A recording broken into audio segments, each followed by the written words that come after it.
Sri, Hey, Arvind, congratulations are on order for the day. absolutely. I do look like I've already celebrated and congratulated everybody. Pretty colorful. Yeah, yeah, yeah. You come Yeah, prepared. but man, can't be happier. Like, don't look like it because the game was at 5:30 a.m. in the morning. Yeah. But man, it was amazing. I think this is not the most, but probably one of the most one-sided like final sweeps in recent times, I'll say. No, very pumping victory, and yeah, I agree. Definitely, definitely wasn't one-sided game as such. Like overall reckoning how the lead up of all the games to the final, India were they were close finishes. I don't want to call scraping through. They were all close finishes. So it seemed like India had to toil hard to sort of get the victory. This one, surprisingly, a bit for me personally, was a thumping victory, a big margin of big margin of runs, and 96. as I've been seeing in other channels, seems like an innings defeat on a lighter note.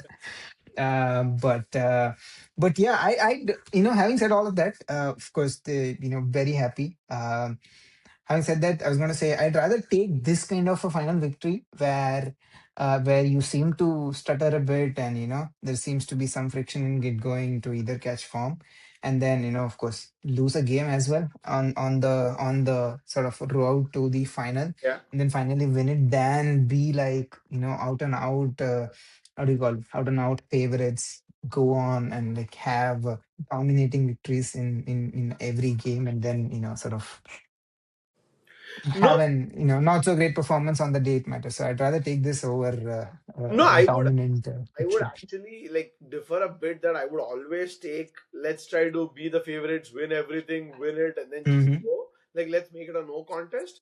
But 2003, we are all pretty scarred by the fact that we thought it was going to be that. We were almost that, and then in the final, we just like had our bad day. So compared to that, I would definitely take this where maybe you're scratchy in the initial parts of the tournament. You have a loss, which seems like wow, that's the low point and all of that. And from there, you literally buckle up and then go from strength to strength. Where like we couldn't chase 187. The next game against Zimbabwe, we beat them all hands down. And then we chased 187, 192, I think, against the West Indies. And then like we went on to score consecutive 250 scores in the semifinals and the finals. Like the feared Indian batting lineup finally came to the party, and I think it's like a beautiful redemption arc this final for all three of our top three players.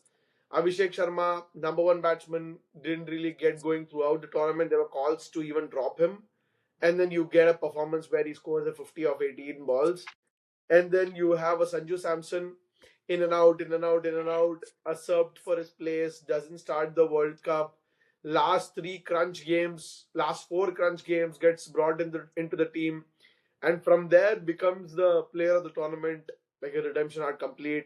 Ishan Kishan, not even in the fold of this Indian team for I don't know, couple of years, gets picked into the team, wins us the So game against Pakistan, delivers through the way through, and then in the final scores another 50. So it's like a yeah. perfect story, right, for all of them. No, agreed completely. It's over the course of what, 3 plus 4 plus 2 games. That's about what, 5, 9 games. Over the course of Yeah, the entire tournament, it seemed to be like an overall all-round complete yeah, performances. Every game, one player sort of stood up to it, and stood up to the ask, and took the team through, both in bat and ball. Of course, there have been a couple of players who've been, I would definitely say, consistent throughout. throughout. Yeah, I would say Pandya and Ishan Kishan, Bumrah, and even Varun Chakravarti. Overall, of course, there have been some average games, but then they've been consistent on the overall contribution yep, front. And then, of course, there have been a couple of like individual brilliant performances that has come through of late. Sanju definitely yeah. given the sort of journey he's had overall, as you rightly called it out, and not just recently. Overall, he's been in and around the Indian. Uh, White ball, or I should say at least T20 setup for a long time. 10 years is is It's is, a is no long time. less. for someone to get such a redemption arc, as you rightly put it, is a fantastic story. It's could not have scripted it any better. Yeah, I mean it is, uh, and to think we've, I think, gone somewhere to abolish the demons of the stadium where we've had like the last final that we played was negative. But it's for good that sure. at least we won a final. Like at least that sets a good precedent to kind of go ahead, because seems like this is going Yep. to be the venue for big games in India from going on from here, given the capacity of the stadium and all. So Yeah. it's like a good thing to see, right? No, absolutely. It's definitely like a grand grand stadium, grand what a grand one for the grand occasion. I'd want Yep. to put it. Um, sure, there were definitely demons about the stadium. I even read somewhere, I don't know how true it is. India chose to use the visitors' dressing room, and there were a couple Oh, of really? changes here and there. The Indian team didn't stay in the same hotel they stayed in last time around. So yeah. And okay, having said all of that, the thing that sort of stood out to me the most and was very uh, different from last time around was the fact that the crowd got going. Yep. Maybe also because of the start we got, but somehow I felt the crowd last time around was absolutely silent, and they couldn't really contribute much. I mean, of course, all of these are like tangible things that you Yeah, cannot yeah, really, or intangible things you cannot yeah. really Intangible. attribute it, but it really makes a difference, right? When there are about what 120K people in the stadium that are rooting for you or booing for you, that can make a difference. So but having said all of that, it was a complete, thorough, sort of dominating performance. So the sort of our on-field performances spoke louder than anything Yeah. else. So No, it's much to look forward to. I am very surprised to say this, or not surprised, but I'm very happy to say this, that the differentiating factor for India in the semifinals and the finals, obviously the batting has been great, which we've already spoken about, has been the fielding. Actually, in the semifinals, Oh, Akshar Patel yes. taking those two key catches, Hardik Pandya's run out of Bethel. Similarly, Yeah. in final as well, like Ishan Kishan taking those tough catches, Tilak Verma Hey, proving to be a I safe would fielder. no, sorry to interrupt. I was going to say, sure, we likely ended up taking all the important catches, but the ones that we missed, fortunately, didn't cost us. Yeah, Like yeah, that's Dubé dropped Finn Allen today as well, and the other day against England, I guess I'm not sure. My memory is blank a bit. Abhishek Sharma dropped two catches, and there was one That more was West. drop.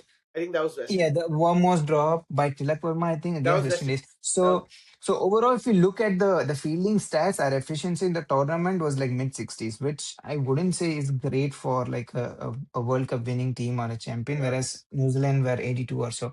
yeah. But that said, fortunately, it didn't sort of come to haunt us, and we were able to make up in the other departments to sort of um, cover it. But overall, yeah, this game, our fielding was definitely much tighter in terms of overall defense aspect of the game. Mm. I actually was happy that, I mean, keeping luck and everything aside, we came out with the right intent from the beginning. Although New Zealand seemed to have missed a few tricks in this game, like maybe let's try to talk about what India did well before trying to say maybe what New Zealand could have done better. But I think Sanju and Abhishek, the way maybe they took some time, like a couple of overs, before they actually went ballistic over the bowling was like a big deal on this ground with a great start. The sky is the limit. So India was able to get to 92 at the end of 6 overs. So despite having like two good tight overs by Sandner and as well as that one 3 wicket over at the end, we were actually Right. at the point where I think between 17 and 19, we scored about 17 runs or something. Like that was actually very slow for this team, which was kind of taking Yes. such momentum. So, despite having those blips, we were still able to get to a total mammoth total of 250 plus, thanks to the start, the middle, as well as the last finish by Dubey. Everybody's the top three are going to get the plaudits. Obviously, Sanju Samson, Ishan Kishan, Abhishek Sharma. But I want to really give a shout out to Shivam Dubey because he has Correct. shown to be the man for the big occasion and the big games. Because every big final or a big game that we played where we needed something out of a finisher, he's delivered that. This game where we he gave us a 24-run last over against Pakistan in the Asia Cup final when we needed that big finish. He and even in So the game, I think was it Zimbabwe where he came, or yeah, I think it was Zimbabwe where he came and tonked, or was it Sri Lanka? One of the towards games. the end, then he I would say he, absolutely against Zimbabwe, even Yeah. against West Indies, I would say the couple of fours he hit Yes. around Yes. the 17th over or so did sort of, I 18th would say, over. swing the, 18th or 19th swing over. the momentum in our favor for sure. Yeah. No, great call out. I would agree, and I'd have even called out him as well overall. And even, here and there, now and then, chipped with couple of wickets Yeah. throughout the tournament. Of course, maybe not your go to sixth Go option to or sixth so, over. but then you can at least get an over or so on a pitch that sort of suits him. He's a pretty decent option to have.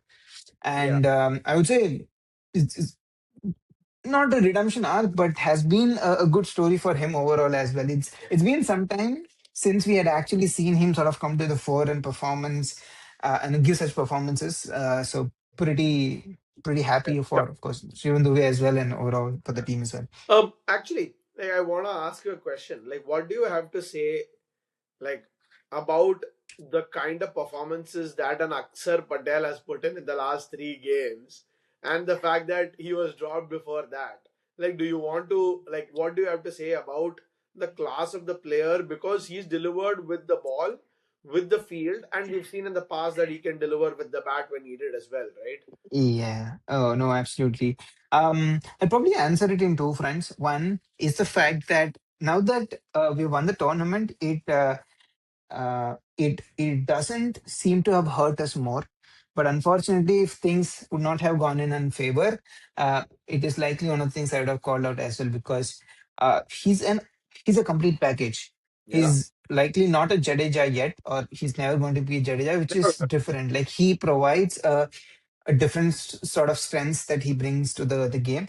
That's at bowling, batting, fielding, and he is like, pretty solid with Yes. all of it. So yeah, I mean, and other thing I was going to sort of intertwine with this was the fact that we still trying to experiment a lot. Like, one thing that stood out to me today was Dubey came in after Tilak and Pandya. The other game he came in before Tilak and Pandya. As long as we are winning games, it doesn't seem to bother us a lot. But I would somewhere believe, like, give players their roles, and if that means they need to come at a fixed position, then so be it, right? Like, it doesn't seem to cost us when we are winning, but somehow on the days that we lose, one thing that sort of stands out is all of this changing, shifting, shuffling, So experimenting. I don't know you what to know, call. I don't mind the changing, shifting. The one thing I'll highlight is that don't rotate for the sake of rotating. Oh In the yeah, yeah, sense yeah. that if And yeah, go on, go on, go on. no, sorry, I was going to, the other thing that struck me was in the name of matchups, don't try too much. Like, there is, if you set good fields and your bowler has the skill to bowl at the right areas, then you can still be effective. Like, sure, there is some advantage. It's difficult to quantify, but in a game that is as short and as quick, as fast tempoed, it is. I don't think it's really going to matter. There are less of tactical battles involved as much as the overall sort of gameplay. So my stance or stand would be that. I mean, I would still be okay with the usage of Dubey, honestly, because they have, like, I think from the 2024 World Cup itself, they sort of shoehorned him into the spin hitter. Like, whenever there is a spinner that needs to be taken down, it's Shivam Dubey. Although I have no doubts that Hardik Pandya would probably do the same job against a spinner. I trust him to be able to get spinners away at ease. But I believe what they tried to do with Shivam Dubey in terms of his position was that if there are pacers, try to bring in a Pandya or a Tilak. If there are spinners, absolutely bring in Dubey because that is his biggest strength. And as the biggest strength, he can actually make that difference immediately. And to some extent, he did that against Adil Rashid, where he was able to get him like off the attack. But the one alternate that I have an issue is Tilak Verma was your number three. You had shoehorned him into a number three, number four, and by the end of the tournament, he became your finisher. Although the class of the cricketer, he was able to deliver that well, but how risky is it in between the tournament to actually just move somebody from a from a number 3 4 to a finisher, just to kind of have him in the team? Technically, you had Rinku, who's a finisher. If you really wanted a finisher profile player, it should have been Rinku who played. But I mean, I think that shows you the class of the players, that Fair. in on the fly they're able to deliver and capitalize, because Tilak, the way he's become a finisher has been astonishing. Even against England, the 360 England. hit of Jofra Archer, and against West God. Indies, the way he hit, like all of those innings are like super key. No, yeah, you rightly put. As you said, Tilak being able to be flexible or moldable, adaptable to that role and that position made it look easy. And also, of course, they wanted to give Abhishek a longer rope, which meant that we had to go in Yeah, with three openers. So sort of, yeah. as you rightly said, we had to shoe on in, and it worked out. Rinku, as much as I agree, he's the sort of the attested finisher in the team. The couple of games he had okay games, not enough to be convincing. So I think it was like an easy trade-off where you are okay to drop someone who was anyways coming in at what, 6 or 7, Yeah, maybe lower 7, and not having as much impact. Might as well have someone on the top of the order, which turned out to be so that you don't really need someone that that lower of a batting order to come up and play that no, innings. I mean, And I think my concern wasn't that like it is better to bring Samson in. My point was that if if you are playing three openers, you are basically shifting away your number 4 batter down. So at that point, your batter becomes a finisher. And if you look at what the team has decided, Rinku is your finishing batter. Like, you have not played your finishing batter while you have moved one of your top order players into a finisher, which is trying to fit things together, which worked well. And in Rinku's defense, again, see, not because I'm a KKR fan, but in Rinku's defense, I never thought he should have been played purely as a finisher at number 8. He's a batsman. He's a proper middle order batsman. In those games against South Africa and the rest, he should have been the one who came in at number 4 or number 5 when India were looking for somebody to kind of steer the innings through. Because if you can't expect that out of a proper batsman, like when are you ever going to trust that batsman, right? So yeah, I mean, there are qualms, but honestly I felt like even in the 2024 World Cup there was like this huge furor over Rinku not being picked in the team, and India ended up working out for us and we won the final. Similarly, even here, like maybe all of that furor and everything, but eventually Tilak came good and we won the final, so all is well that ends well. But sure, like we need to make sure like we don't tinker too much and try to give players their like 2 or 3 position roles and let them do it on their time. all in all, I had a question for you. Sure. Given that so much has turned out, um, what's your take on? I'll probably make it easy and pose it as a twofold question. What is your take on Gambhir, the head coach? What is your take on Gambhir, the white ball coach? Probably preempted an answer there as Yeah. well, but Yeah. No, I mean, actually, I was kind of heading along the same lines in the sense that we've criticized him when India has not done well. Sure. So we should give him praise, because the team, honestly, some of the players legitimately in the post match interviews where they're literally just in the moment, they absolutely gave praise to the team management and the captain, where they said that yes, the coach and the captain backed me even when I doubted myself, was something that Abhishek said. Even Sanju Samson, for that matter. It was very nice of Surya Kumar in the last couple of games when he actually came out in the press, praised Sanju Samson, highlighted his hardships, the fact that he was dropped, he was out of the team, he still kept yep. performing, and eventually he was picked, and good things happened to good people and all. So I definitely felt like, and I remember Sanju Samson in one of the Breakfast with Champions interviews, I think, or with the one of the Ash interviews, I believe, saying that Gautam Gambhir had specifically said, even if you fail 21 games, Feel I'll still back you. I mean, it seemed a little weird that he was dropped and then brought back and all of that, but I felt eventually they did not lose faith in him or let him lose faith himself, to the yep. point where when the time came, he wasn't usable. So he absolutely turned this tournament around for us. Like, I have no Oh, doubt no, to doubt. The that. last three games, Yeah, yeah. it has been Sanju. So that way, I will say kudos to Gambhir, and Mm, I still believe he is, if not the one of the best white ball coaches that India has, managers that India has, because yeah, he is able to. He somehow is wired very well to win in white ball games. He knows how sure. to get the best out of players, and he has this incredible talent crop, but he Yep, absolutely isn't a conventional coach. And the fact that you're not a correct. conventional coach in a test format, which no matter what you say, eventually requires some level of conventional cricket, he just tries to do too many fancy things. I like, if you have to give a simple example, playing a scoop shot in an ODI game, brilliant. You can't play a reverse scoop in a test match. It's unnecessary. So that's where I leave it. Yeah. And like, I would like to hear your thoughts on that as well. No, you sort of, I think, hit the nail on the head. Those were going to be my take or spiel as well. Um, what in the reverse order, T20 World Cup now, Asia Cup Asia Cup, champions, yeah, and then Champions Trophy 50-over format as well. So there is definitely little to complain about his sort of ability or capability as a coach, without taking or not taking much away from Gambhir. I'd also want to highlight the fact that we really have good white ball players. So it makes it easier for a coach to come in and sort of, elevate their performance even a bit more. So, and hence, I would say it's credits probably go likely a tad bit more for the players than the coach himself.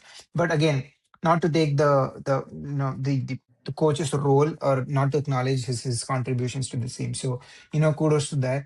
Kudos to his contributions. No, I think the overall camaraderie in the team spirit is all like flowing and oozing. So, that's very appealable and sort of enjoyable to watch.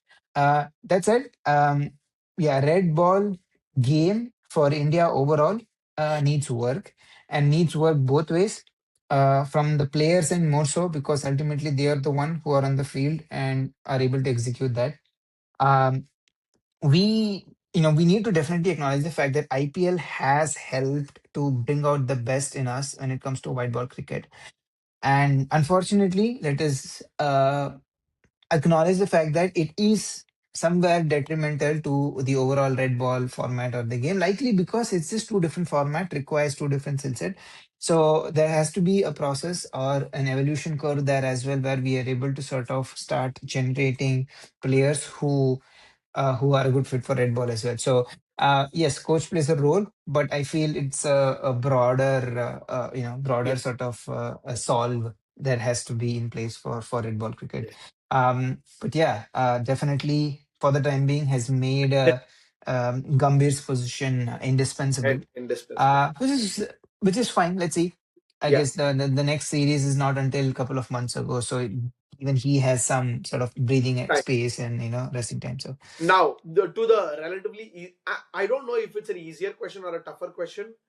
uh Where would you rank Jasprit Bumrah in the mm, all-time greats of bowlers? Like, honestly, I had to pose this question because in the last few days, it's almost seemed like between two teams where the bowling has pretty much gone. Like against England, like the bowling just went. No matter how yep, big a yep, name yep, yep, you were, how big a name you were, there was only yep. one bowler who stood out. Who was the difference between the two teams? It was Jasprit Bumrah. Even today, unplayable. Like, what do you have to say about this player? Legend, man, absolute legend. I think his legend or his stories or fear about him precedes him actually going on to ball. I somehow feel there is battle or there's battles happening on two fronts when the game is going on. One is the mental battle, one is the actual battle of skill, talent, and like the, Yep. the physical Yep. game battle. I think many players are losing out the mental game itself. Arguably, some of these players have the talent to counter Bumrah as is, but they're falling apart there, which again just highlights and sort of highlights the fact that how good Yeah. Jasprit Bumrah is. There is like sheer brilliance. I was looking at this right. If I don't know if the numbers say that, but in terms of impact, yeah, he arguably is likely one of the best bowlers to have ever played. Yeah. He's even like what the bowling superstar that we have in this era, and in this era when the game is increasingly becoming more dominated by Sure. the Sure. batter. I don't know what else to say. He's No, I the funniest thing is, across all formats, he's able to come up with, how do I say, the best skills required to make that difference.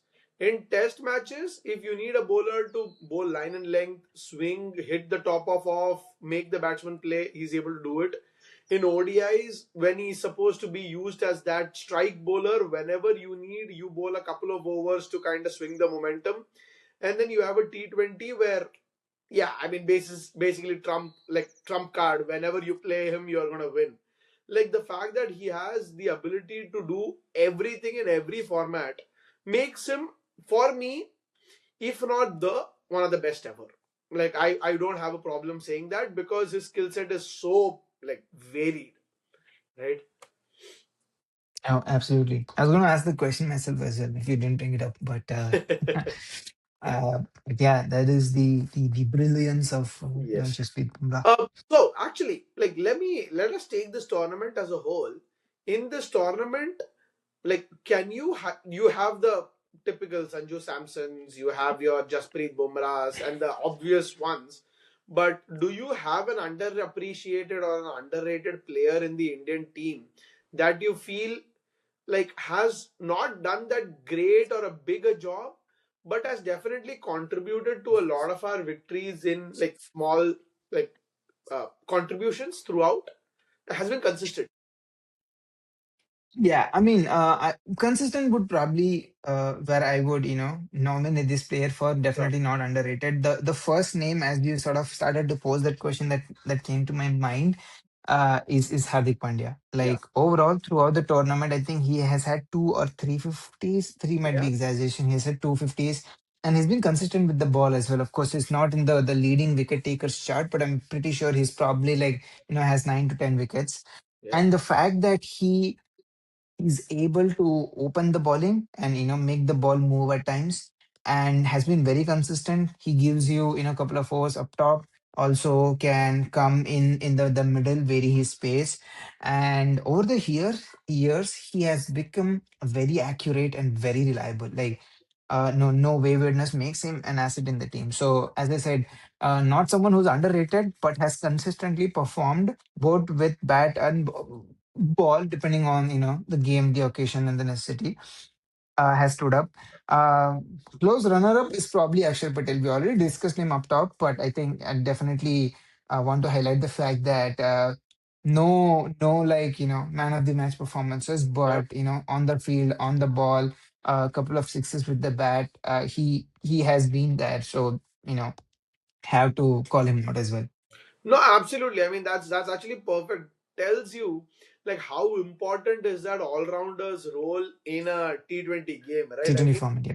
you have in India, you have two at this point. I can say for T20, Akshar Patel is a bona fide all-rounder in the world, like world-class Hmm. all-rounder, like no doubts about it. Hardik Pandya, probably the best that there is currently internationally in T20 cricket. So with these two in your side, it yields such a brilliant balance to this team. You are able to play pure batsmen, you are able to play pure bowlers, you are able to mix around with the team because these two give you that balance of being able to play anywhere across the middle order and bowl across various phases of the game, right? Yeah. Yes, absolutely. It is. I mean, honestly, it is still sinking in to me because, like, I'll say so too. the last couple of games have been such nail biter finishes. The adrenaline has been pumping. I Today, it know. seems like from the first few overs itself, we set the tone and never like let True, New Zealand off the hook, and then we true, just true, true. just rode away with the game. And honestly, when you look back at history, the Australian team of the early 2000s were exactly that. You knew at the beginning of the tournament who the favorites were. At the end of the tournament, the name on the cup would be the same one. Throughout the tournament, there will be some good matches, there will be great matches, some amazing underdog stories, and all of that. But at the end of Yes. the day, Australia is just gonna steamroll their way to the final and to the title, because it's almost as if Yeah. it's their right to win. Like, that is how they made it feel. That's the talent pool they had. And with India's Fair. talent Yeah. pool currently, I feel we should be reaching those levels. So I'm happy that we were able to do that at the home World Cup. Like, there were so many firsts, right? First team to Hmm. retain the World Cup, first team to win it at home. So it's a good place that we're getting into. Hopefully, we can continue that across all white ball tournaments with the 27 World Cup coming up next. Like, we really want to win that. So yeah, it'll be really nice. No, yeah, absolutely. As you sort of summed it up, we are in a really good spot, in terms of the game mentally as well. What I mean by that is, the entire team is vibing overall, and I think this like IPL would be a good break.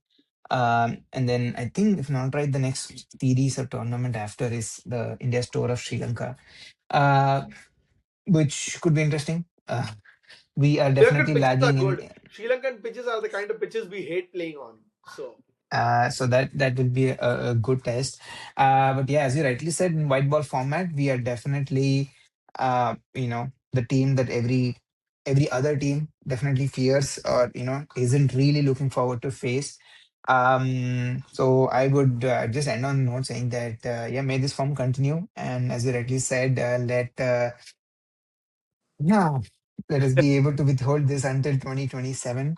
I hope that, Rohit and Virat are also Virat. in good name, good form, and are able to sort of, represent us and sort of quench that thirst of theirs. First, oh man, I so wish now I'm so like looking forward to this team getting better.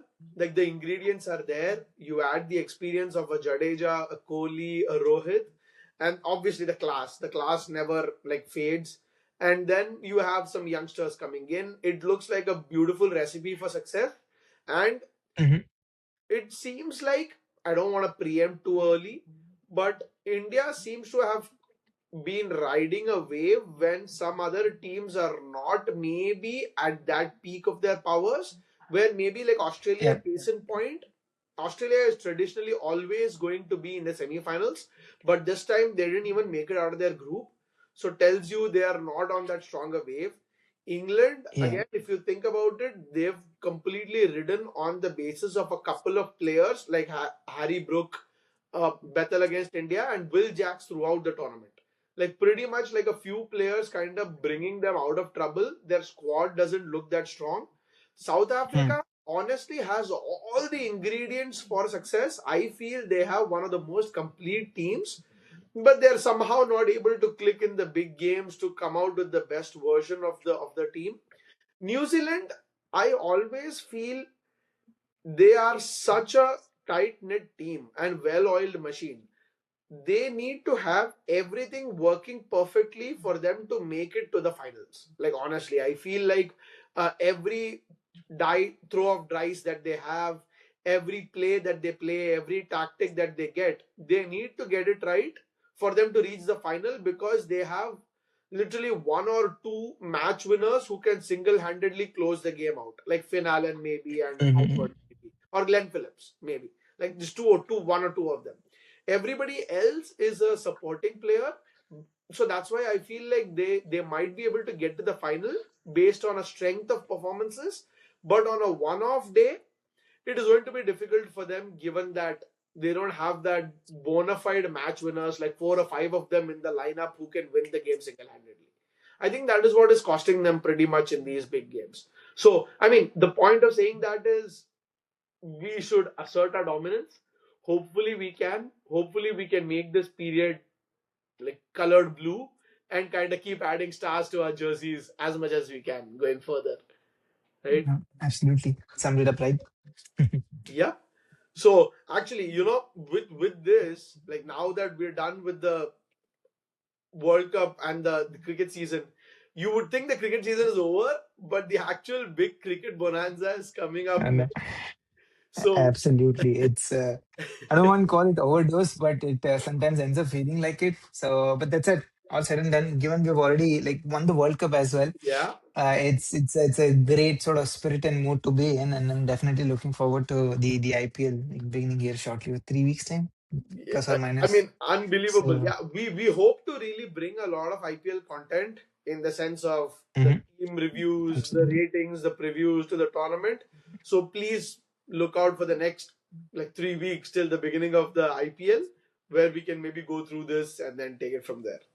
Do you have any thoughts on your in your head, True, true, true. Oh no, absolutely. As I said, yeah, absolutely excited for the IPL to start, and yeah, as you said, we'll try to come together as much to either via review shows or preview shows, and cover or share our views upon the IPL season as much as we can.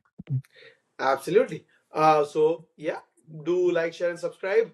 Congratulations, India, on that resounding victory. Woo! And see you on the other Yeah. side.